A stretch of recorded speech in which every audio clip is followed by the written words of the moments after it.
भगवान उसका हर सपना पूरा करे जो इस चैनल को सब्सक्राइब करेगा। डायना गुस्से के साथ जले बाल की राख को देखते हुए कहती है, मैं युग और यामिनी को जलाकर इसी तरह खाक कर दूंगी। अपने अभी का बदला उन दोनों से लेकर रहूंगी, चाहे कुछ भी हो जाए, ये मेरी कसम है। डायना ने इतना कहा ही था कि तभी एक जोरदार हवा का झोंका खिड़की से अंदर आता है।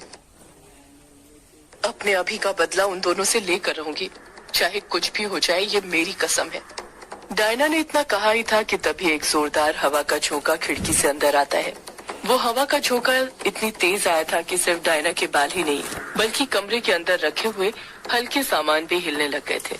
हवा का झोंका लगातार खिड़की से कमरे के अंदर आ रहा था, जिस कारण से डायना के बाल ही नहीं बल्कि कमरे के अंदर रखे हुए हल्के सामान भी हिलने लग गए थे।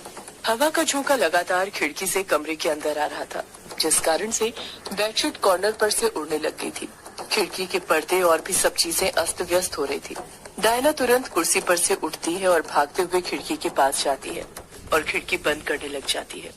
जब वो खिड़की बंद कर रही थी तो देखती है कि आसमान में सिर्फ एक जगह घने काले बादल छाए हुए थे। ऐसा लग रहा था जैसे वो काले बादल आत्माओं के काले साए के हों। दूर से देखने पर ऐसा लग रहा था जैसे जिस जगह पर काले बादल जमा हो रहे हैं वो जगह बंगला मुडा गांव है, वही जगह जहां पर ग्रेवयार्ड कोठी है। बादलों का घेरा एक ही जगह पर मंडरा रहा था, वहीं पर बार बार बिजलियां चमक रही थी। असल में बिजलियां सिर्फ चमक नहीं रही थी बल्कि बिजलियां उस जगह पर गिर रही थी। बिजली गिरने की आवाज इतनी तेज थी कि उसे सुनकर किसी का भी दिल दहक जाए। बिजली हर 1-2 सेकंड में गिरते जा रही थी। ऐसा लग रहा था जैसे आसमान में कोई युद्ध चल रहा हो, जिसके अग्निबाण बार बार बिजली के रूप में निकल रहे हो। डायना चमकती हुई बिजली और गरजते हुए बादलों को देखते हुए कहती है, ये क्या चीज है भला? सारे बादल एक जगह पर कैसे जमा हो गए? ऐसा तो तभी होता है जब कोई काली शक्तियों का आवाहन करता है, पर ये आवाहन की तरह तो लग नहीं रहा, क्योंकि न ही आज कोई अमावस्या है न पूर्णिमा। फिर ये सब आखिर हो क्या रहा है आसमान में? डायना एकटक नजर से आसमान में चमकती हुई बिजली को ही देखे जा रही थी। डायना चमकती हुई बिजली की आवाज को गौर से सुनते हुए कहती है, ये आवाजें तो वैसी ही आवाजें हैं जैसी तब आती थी जब दो शक्तियों का आमना सामना होता है। इस वक्त भला किसका आमना सामना हो रहा होगा? डायना आसमान में चमकती बिजलियों को देखते हुए ये सब सोच ही रही थी कि तभी अभिमन्यु की बड़बड़ाने की आवाज सुनाई देती है, युग युग युग। जैसे ही डायना के कानों तक अभिमन्यु की आवाज पहुंचती है, डायना तुरंत पीछे पलटती है और देखती है कि अभिमन्यु को होश आने लग गया था। डायना भागते हुए अभिमन्यु के पास जाती है और अभिमन्यु से हड़बड़ाहट के साथ पूछती है, तुम्हें होश आ गया अभी? तुम ठीक हो ना? अभिमन्यु धीरे धीरे बड़बड़ाता है, युग युग युग। डायना चिढ़ते हुए मन में सोचती है, बताओ इतना सब कुछ हो गया पर तब भी इस लड़के को अपने दोस्त की पड़ी है। उठते से ही युग के बारे में पूछ रहा है, ऐसा नहीं कि मेरे बारे में भी कुछ सोच ले। अभिमन्यु अपना सिर दाएं बाएं घुमाते हुए फिर कहता है, युग युग युग। डायना अपने गुस्से पर काबू करते हुए कहती है, युग को कुछ नहीं हुआ है, वो ठीक है अभी और वो अपने कमरे में आराम कर रहा है। तुम अपनी फिक्र करो, समझे? और तुम्हारे लिए भी बेहतर यही होगा कि तुम भी आराम करो उसकी फिक्र छोड़कर। जैसे ही अभिमन्यु सुनता है कि युग एकदम ठीक है तो वो शांति के साथ लेट जाता है और कुछ नहीं बोलता है। ऐसा लग रहा था जैसे वो युग के लिए ही होश में आया हो। डायना भी कुछ नहीं बोलती है, बस अभिमन्यु को एकटक नजर से देखते रहती है। 15 मिनट पहले इस तरफ युग अपने कमरे में खिड़की के पास खड़ा हुआ था। खिड़की खुली हुई थी जिससे लगातार हवा के झोंके कमरे के अंदर आ रहे थे, जो उसके बाल और कपड़े को बिखेर रहे थे। पर उन हवाओं के झोंकों का युग पर कुछ असर नहीं पड़ रहा था। असर पड़ता भी कैसे? जिस शख्स का जीवन खुद बिखरा रहता है उसे फर्क नहीं पड़ता कि उसके बाल और कपड़े किस हालत में है। युग खिड़की के पास खड़े होकर गहरी सोच में खोया हुआ था। युग एकटक नजर से आसमान में मंडराते काले बादलों को देखे जा रहा था। युग के कमरे से भी वैसा ही नजारा दिख रहा था जैसा डायना को उसके कमरे की खिड़की से दिख रहा था। बस यहाँ पर फर्क इतना था कि अभी बिजलियां चमकनी शुरू नहीं हुई थी। सारे काले बादल एक ही जगह पर जमा हुए थे। ऐसा लग रहा था जैसे उस जगह पर काले बादलों का बवंडर बना हुआ था, पर युग ने इस चीज पर ध्यान नहीं दिया था। वो अपने में ही खोया हुआ था। युग की आंखों के सामने वो पल गुजर रहे थे जब यामिनी ने युग के दोस्तों को हवा में लटका दिया था और उन्हें चोट पहुंचाने की कोशिश कर रही थी। उसे वो पल याद आ रहे थे जब यामिनी उसे छोड़कर जाने को कह रही थी, उसके प्यार का मजाक उड़ा रही थी। उन पलों को याद करके युग के अंदर का गुस्सा बढ़ते जा रहा था। वो प्यार जो युग के दिल में यामिनी के लिए था, वो प्यार नफरत में बदलने लग गया था। देखते ही देखते युग के हाथ में जो 4 निशान बने हुए थे, उनमें से जो दूसरा निशान जो आग का बना हुआ था, वो निशान लाल होने लग जाता है। जैसे जैसे युग के अंदर यामिनी के लिए गुस्सा बढ़ते जा रहा था, वो निशान भी और ज्यादा लाल होते जा रहा था। पहले वो निशान आग के गोले की तरह लाल होता है और उसके बाद युग का पूरा हाथ, और देखते ही देखते युग का पूरा बदन लाल होने लग जाता है। उसका बदन आग की भट्टी की तरह तपने लग जाता है। पर युग को इस चीज का बिल्कुल भी आभास नहीं था, क्योंकि उसका पूरा ध्यान इस वक्त यामिनी को याद करने में था। उसने उसके साथ जो किया था, जैसे जैसे युग के दिल में यामिनी के लिए नफरत बढ़ते जा रही थी, उसका बदन भी गर्म होते जा रहा था। युग कसकर अपनी मुट्ठी भींच लेता है और अपने अंदर का गुस्सा बाहर निकालते हुए आसमान की ओर देखते हुए चीखता है, यामिनी। जैसे ही युग चीखता है, आसमान में जोरदार बिजली कड़कती है। ऐसा लग रहा था जैसे बिजली कहीं पास ही गिरी हो। इसी के साथ साथ आसमान में लगातार बिजलियां चमकने लग जाती हैं। युग की चीख निकलने के साथ ही उसके हाथ का निशान भी नॉर्मल होने लग जाता है। युग गुस्से के साथ खुद से कहता है, तुमने ऐसा क्यों किया यामिनी? क्यों? मुझे धोखा क्यों दिया? क्या कसूर था मेरा? यही कि मैं तुमसे प्यार करता था। तुमने मुझे धोखा दिया यामिनी। तुम मेरा साथ छोड़कर कैसे जा सकती हो? क्या नहीं किया मैंने तुम्हारे लिए? तुम्हारे लिए अपने दोस्तों से लड़ा, उनके खिलाफ गया, और तुमने मेरे साथ क्या किया? मेरे ही दोस्तों को मेरे ही सामने अपना हथियार बना लिया। मैं तुम्हें कभी माफ नहीं करूंगा यामिनी, कभी माफ नहीं करूंगा। जैसे जैसे युग यामिनी का गुस्सा अपने दिल से बाहर निकालते जा रहा था, उसकी बॉडी का लाल रंग और टेम्परेचर भी कम होते जा रहा था। युग फिर खुद से बोल पड़ता है, तुमने कहा हम साथ रहेंगे, अपनी एक अलग दुनिया बनाएंगे जहाँ पर सिर्फ तुम और मैं रहेंगे। क्या हुआ उस वादे का? वो वादे भी तुम्हारे प्यार की तरह झूठे ही निकले। तुमने कभी मुझसे प्यार किया ही नहीं यामिनी। अगर कभी प्यार किया होता तो मुझे छोड़कर इस तरह नहीं जाती। तुम अपने मतलब के लिए मेरे पास आई थी ताकि मैं तुम्हारा शरीर ढूंढ सकूं, और जैसे ही तुम्हारा मतलब पूरा हुआ तुम मेरा साथ छोड़कर चली गई। तुम मतलबी हो यामिनी, बहुत मतलबी। तुम दगाबाज हो यामिनी, जिसे प्यार का मतलब ही नहीं पता। दगाबाज नहीं, तुम डायन हो, डायन। युग के दिल में यामिनी के लिए नफरत कम होने की जगह बढ़ती जा रही थी। वो बार बार यामिनी को कोसते जा रहा था, खुद से सवाल पूछ रहा था कि आखिर यामिनी ने उसके साथ ऐसा क्यों किया, क्यों उसे धोखा दिया। प्यार होता ही ऐसा है, हम करते एक बार है और पछतावा उस पर उम्र भर रहता है। युग सारी रात यामिनी को कोसते रहता है, पर उसके दिल में यामिनी के लिए गुस्सा कम होने की जगह बढ़ते जा रहा था।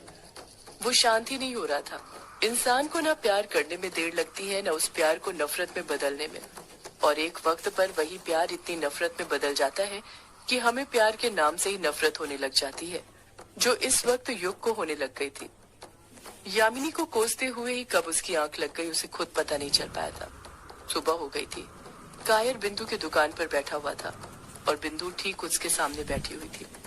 दोनों के सामने चाय के कप रखे हुए थे, पर उसे छुआ अभी तक किसी ने नहीं था। कायर बिंदु से बात ही कुछ ऐसी कर रहा था कि बिंदु कायर की बातों में पूरी तरह खो गई थी। कायर ने बिंदु को सब कुछ बता दिया था जो भी 3-4 दिनों में उन लोगों के साथ हुआ था। कायर की बात सुनकर बिंदु की आंखें फटी की फटी रह गई थी। उसे तो अभी भी कायर की बातों पर यकीन नहीं हो रहा था। बिंदु कायर की सारी बात सुनने के बाद हैरानी के साथ कहती है, इसका मतलब इतने दिनों से जो हमारे साथ थी वो शालिनी नहीं बल्कि यामिनी थी। शालिनी के शरीर के अंदर यामिनी की आत्मा थी। कायर हामी भरते हुए कहता है, हाँ बिंदु। बिंदु फिर हैरानी के साथ कहती है, और वो जो यामिनी है वही यक्षिणी है। कायर 2-3 बार हाँ में अपना सिर हिलाते हुए कहता है, हाँ हाँ बिंदु, यामिनी ही यक्षिणी है, वही यामिनी जिससे युग प्यार करता था। उसने हमें बताया था ना यामिनी के बारे में, बस हम ही यकीन नहीं करते थे। बिंदु अपनी आंखें बड़ी करते हुए कहती है, मैं तो अभी भी यकीन नहीं कर पा रही हूँ कायर। कायर तुरंत कहता है, यही सच है बिंदु, जो भी मैंने बताया यकीन करो। बिंदु सोच में डूब जाती है। उसके लिए इतनी बड़ी बात हजम करना आसान नहीं था। कायर कुछ देर रुककर हिचकिचाते हुए बिंदु से कहता है, बिंदु एक बात पूछूं तुमसे? बिंदु बेफिक्र होकर कहती है, हाँ पूछो न कायर। कायर बिंदु से अपनी नजरें चुराते हुए धीरे धीरे कहता है, क्या तुमने सच में शालिनी को ग्रेवयार्ड कोठी में जानबूझकर भेजा था? बिंदु चिढ़ते हुए कहती है, तुम पागल हो रहे हो क्या कायर? ये कैसी बातें कर रहे हो?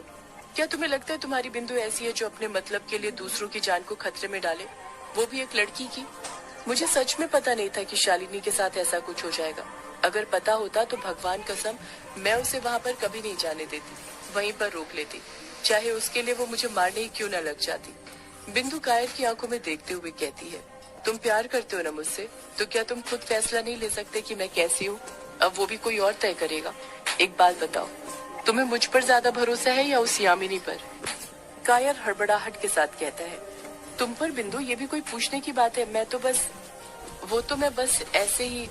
कायर अपनी बात पूरी कर पाता उससे पहले ही बिंदु उसे बीच में टोकते हुए कहती है, माना मुझे उस यक्षिणी से नफरत है क्योंकि उसने मेरे पिता को मुझसे छीना है, और वो नफरत कभी खत्म नहीं होने वाली, मेरे मरते दम तक नहीं।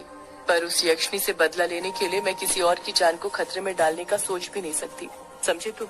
बिंदु की बातों ने कायर को एकदम चुप कर दिया था। वो खामोश हो गया था। कायर बिंदु का हाथ थामते हुए कहता है, मुझे अच्छे से पता है कि मेरी बिंदु कैसी है। वो कभी किसी का बुरा नहीं सोच सकती है, चाहे कुछ भी हो जाए। बिंदु बात को बदलते हुए कहती है, अभिमन्यु कैसा है अब कायर? कायर बिंदु के सवाल का जवाब देते हुए कहता है, उसकी हालत अभी भी खराब ही है। होश तो आ गया था पर वो बेड से नहीं उठ पा रहा है, उसका सीधा कंधा काम नहीं कर रहा। डायना और अमोदिता उसका ध्यान रख रही है, अब देखते हैं क्या होता है। बिंदु तुरंत पूछती है, और युग कैसा है? कायर मायूसी के साथ जवाब देता है, प्रेमियों का प्रेमिकाओं के छोड़ के चले जाने के बाद जो हाल होता है वही हाल युग का भी है। उसने भी बाकी के प्रेमियों की तरह ही अपने आप को कमरे में कैद कर लिया है, अकेले रहना शुरू कर दिया है, अपने कमरे से बाहर ही नहीं आता। उसके कमरे से कुछ बाहर आता है तो वो है सिगरेट का धुआं। 2 दिन में ही बर्बाद कर लिया है उसने अपने आप को। एक तो हम अभिमन्यु को लेकर वैसे ही परेशान है, ऊपर से ये युग ने अलग से परेशान करके रखा हुआ है। बिंदु कायर का हाथ थामकर बड़े ही प्यार से कहती है, परेशान मत हो कायर, देखना सब ठीक हो जाएगा, ऊपर वाले पर भरोसा रखो। कहते हैं अच्छा होने से पहले बहुत बुरा होता है, शायद वही हम सबके साथ भी हो रहा है। मेरा मन तो बहुत है सबसे मिलने का, पर क्या करूं, माँ बुआ के घर गई है, दुकान पर कोई नहीं है। अकेले दुकान नहीं छोड़ सकती ना, वरना युग और अभिमन्यु से मिलने मैं खुद वहाँ आ जाती। कायर बिंदु को भरोसा दिलाते हुए कहता है, तुम फिक्र मत करो बिंदु, युग और अभिमन्यु का ख्याल रखने के लिए हम सब है ना। रात हो गई थी, हवेली में सभी लोग सो चुके थे सिवाय युग के।